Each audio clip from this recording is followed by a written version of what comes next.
Now we are. Hi, folks. You threw me off. You took a screenshot of me. You're watching and listening to Zipping Off the Cuff on Tequila Aficionado Media on all of our channels and networks. And I'm Mike Morales, just blowing lines here in Southern California. And that guy out there is Matt Metris in Rochester, New York. And we've only had one tequila so far. Yeah, we've only had one. No, what happened was I'm about ready to hit the record button, and he shoots a photo, and I hear the snap on his computer, and it comes up on my screen, and I lose it. It's like, wait, what's this? I'm blaming you for that. I didn't even touch my computer. I thought that was you. I don't know, man. I don't know what happened. It went snap, and then it took a picture. I didn't even know. Maybe I did it. I hit the wrong button. I'm sorry. Anyway, that's what happens when you have this old school tequila that we have been just freaking out over. It's called Mi Tierra. And yeah, you're right. There's a whole bunch of Mi Tierras out there, okay? This one comes from a very small distillery. If you're using the gnome list, you're going to have to drill down and find it. But it is yeah, you can see the gnome number on that label.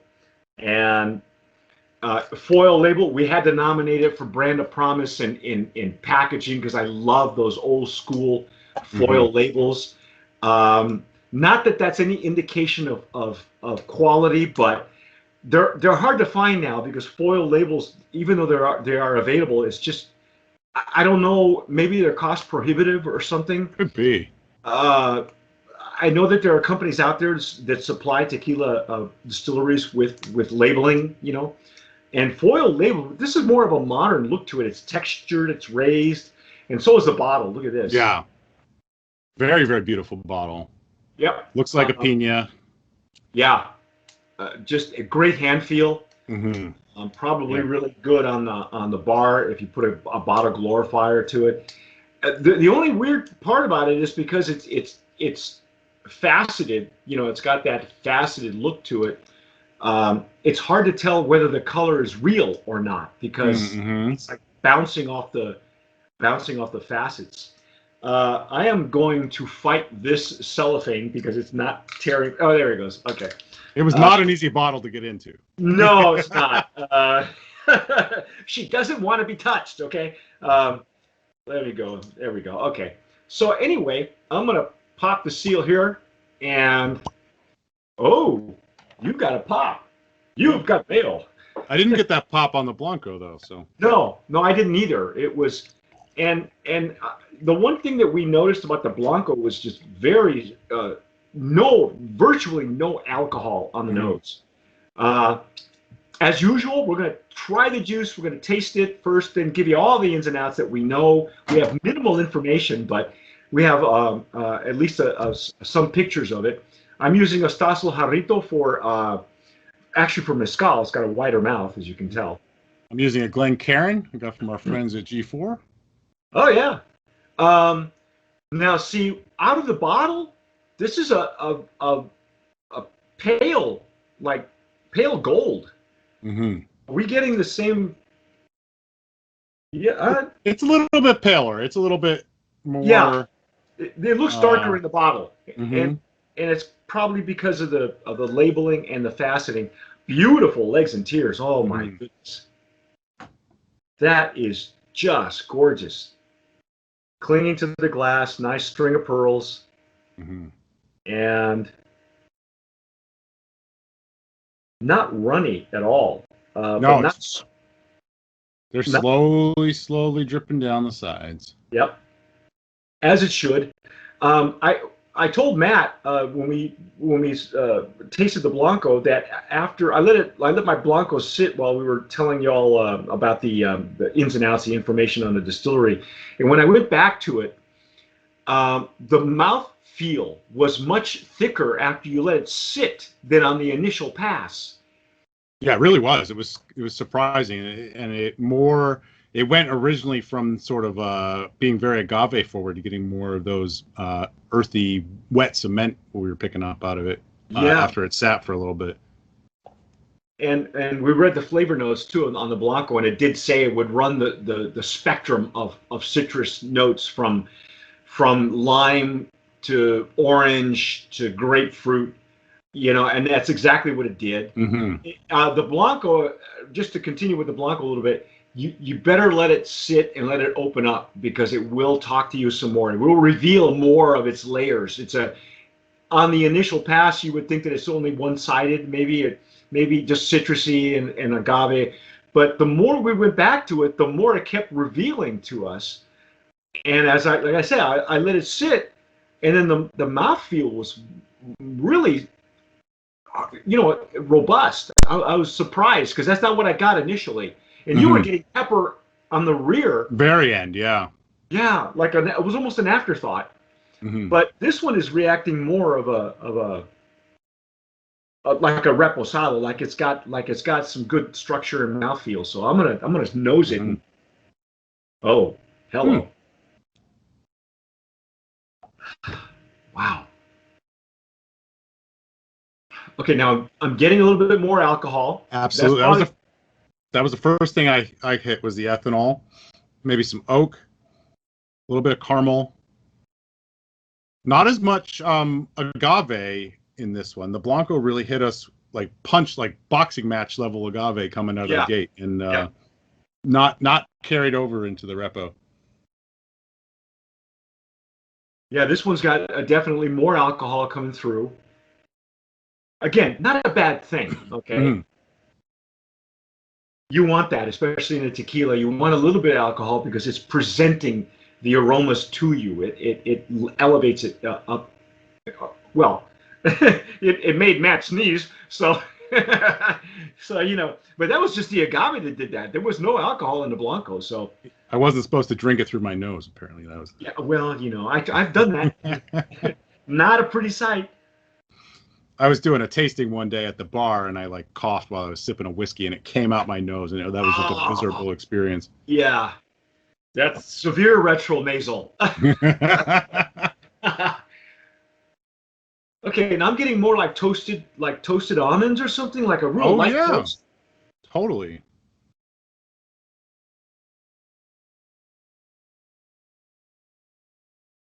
Okay, well, we got alcohol, we got toast, we're not getting agave. Let's see what we taste, shall we?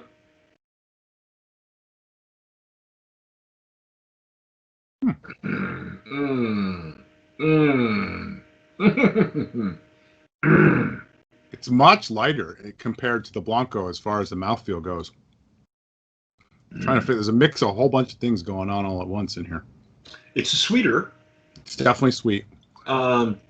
Notes of honey, like a light honey or something like that. It was sweeter than I expected. Yeah, I'm feeling fruit. More on the orange side again. Okay, I'll buy that too. Wow, that was an eye opener on that one.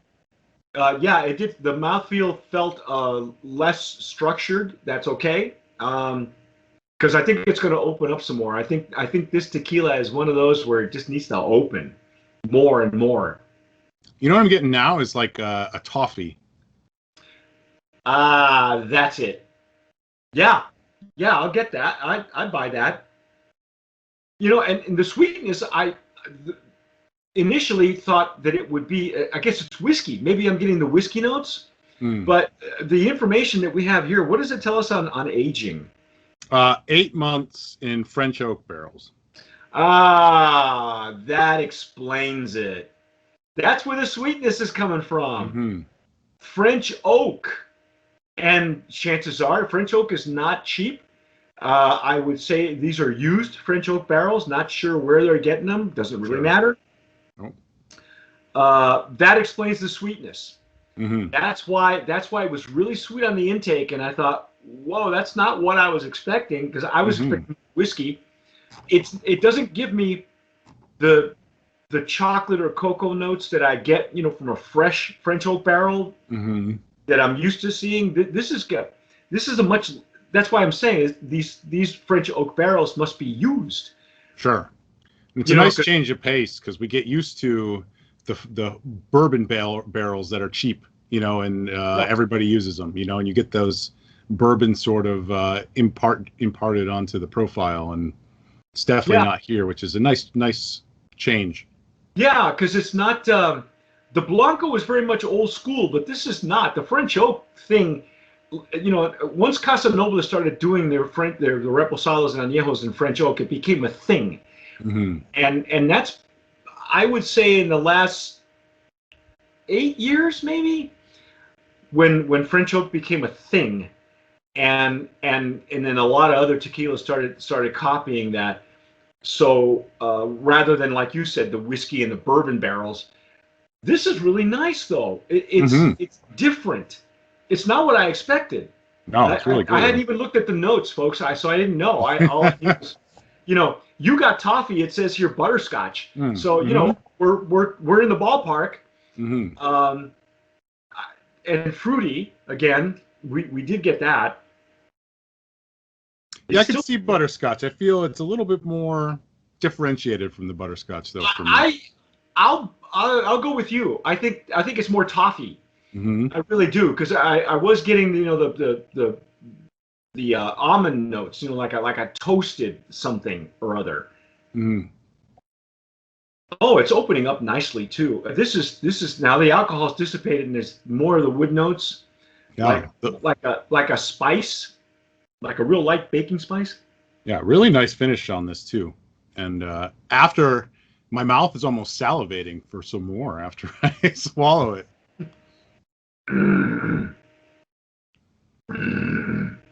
Oh, wow. That retro nasal is really pleasant. Mm-hmm. You notice that it's not too woodsy. It's almost like a sweet retro nasal. It's almost like I'm getting more of the French oak. Yeah. Would you say this is drier? This is dry on the back end a little bit? Absolutely. I think that's what's making me salivate. Honestly, it's the kind of tannins from the barrel kind of put a tea bag on your tongue, dry it out, and force some saliva into your mouth. You sound like you speak from experience. Hey, don't judge what I do in my spare time, man. There was. Oh, that's why all those tea bags in the back there for. Okay, all righty then. Hey. Well, this has been Sipping Off the Cuff. Yeah, of course. Signing us off. All right, let's guess what this costs, Mike. Yeah, tell me what the price point is, because the Blanco was larceny. You folks need to back up the truck and get all the Blanco you can get. Oh, so how much is this? $34. Ladies and gentlemen, you are paying probably twice as much for less quality. For mainstream tequilas, okay? For everybody's mainstream tequilas that come out of your mouth first, okay? The quality, you don't get this kind of quality for that kind of price. No. And you must get these. These have to be in your library, because if you want to know what old school tequila used to taste like before the mainstream took over, okay? And before the dumbing down of the American palate happened, you need to taste this. And this, I would say that as old school as this tequila is, the cutting edge is aging it in the French oak. Mm-hmm.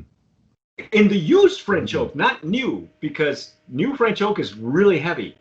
Like I said, Casa Noble geniuses for doing that. They make their own.